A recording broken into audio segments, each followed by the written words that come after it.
रो रहे हैं, बिलख रहे हैं, बारिश में मत तोड़िए घर, मत तोड़िए घर। केवल लोगों की परेशानी, लोगों की परेशानी के अलावा कोई तड़का आप देख रहे हैं, कोई मसाला आप देख रहे हैं, कोई डिबेट आप देख रहे हैं? विस्तार न्यूज में केवल आपकी बात करेंगे, केवल आपकी। जहां आप परेशान रहेंगे, जिस तरह से उस मां का हाथ थामा था मेरे सहयोगी दुर्गेश ने, इसी तरह से कहीं रो रहे हैं, बिलख रहे हैं, बारिश की तबाही हर दिन दिखा रहा हूं, तब भी आप किसी का घर उजाड़ देंगे।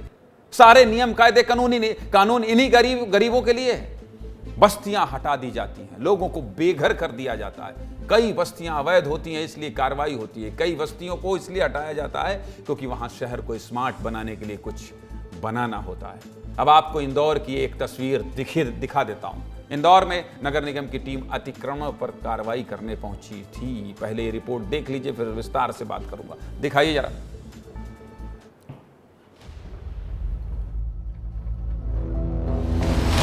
दीवार की बात थी, आपने मकान तोड़ दिया ना सर। माननीय सुप्रीम कोर्ट डबल बेंच के निर्देश के पालन में यह कार्रवाई की जा रही है।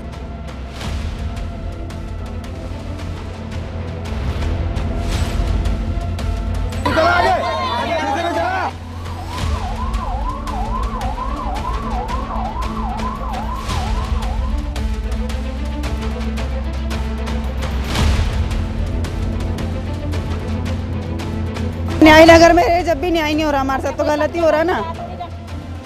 हमको भी गरीब को न्याय चाहिए ना। पूरे मध्य प्रदेश में और इंदौर में बहुत बारिश हो रही है। लोग परेशान हैं, लेकिन नगर निगम को इसी परेशानी में सभी नियमों का पालन करवा लेना है। इसी परेशानी में आज हम आपको नगर निगम की मानवता का चेहरा दिखाएंगे। मैं बिल्कुल, विस्तार न्यूज बिल्कुल ये नहीं कहता है कि अतिक्रमण पर कार्रवाई मत कीजिए, करिए, लेकिन ऐसे नहीं। नगर निगम बरसात के मौसम में कार्रवाई करने पहुंच गया।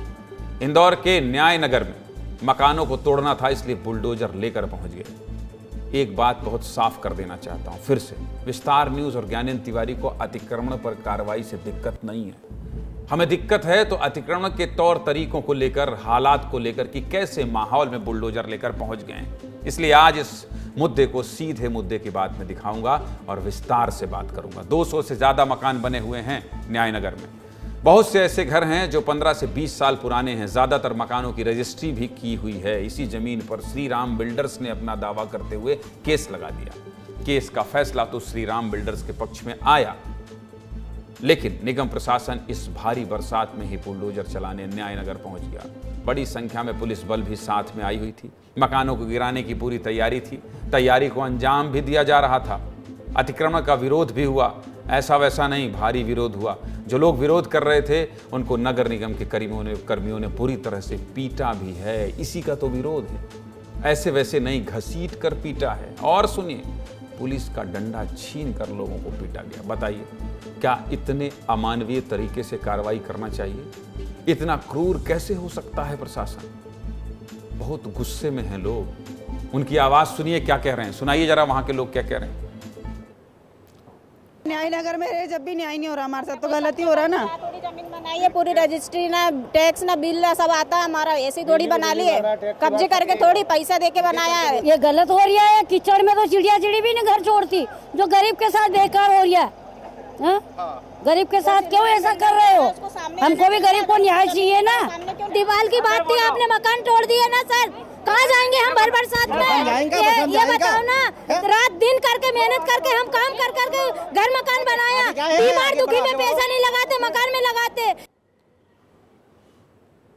महिलाओं को देख लीजिए, विरोध कर रही हैं, अपने घर को बचाने के लिए बुलडोजर के आगे उतर आई हैं। मोहल्ले में खड़े होकर नारा लगाने लगी कि रहन दो, बहुत मुश्किल से बनाया है। प्रशासन को बोल रही थी कि मत चलाइए बुलडोजर, बेसहारा हो जाएंगे। सैकड़ों की संख्या में महिलाएं मौजूद थीं। बरसात के मौसम में अपने घर को बचाने के लिए सब एक साथ आ गए थे, एक साथ आ गए थे। ये तस्वीर भी देख लीजिए, बहुत विचलित करने वाली तस्वीर है।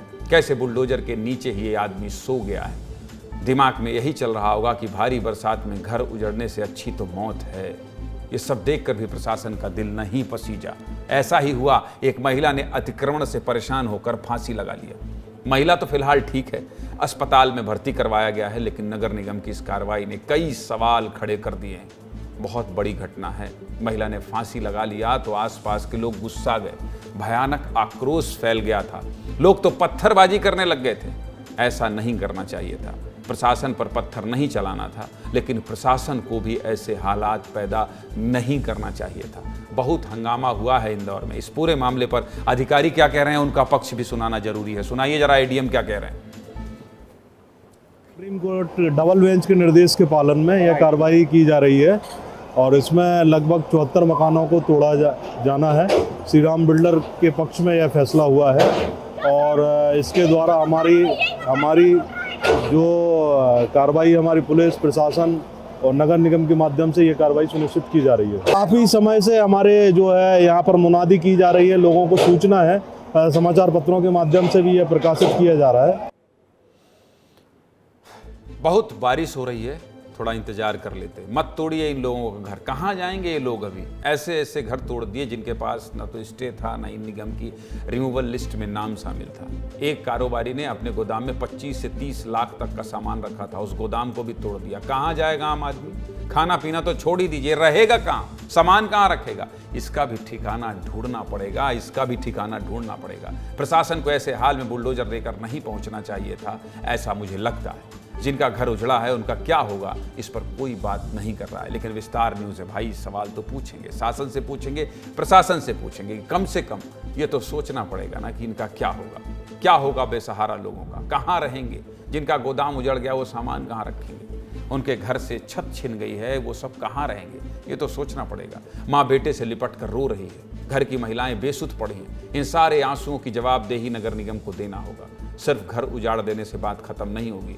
ऐसा नहीं होगा कि आप आएँ और बुलडोजर चलाकर निकल जाएं। कम से कम राहत तो देना पड़ेगा। इस मामले में पीड़ितों ने भी सुप्रीम कोर्ट में याचिका लगा दी है। सुनवाई 6 अगस्त को होगी। इस बरसात में घर ही तो सहारा है।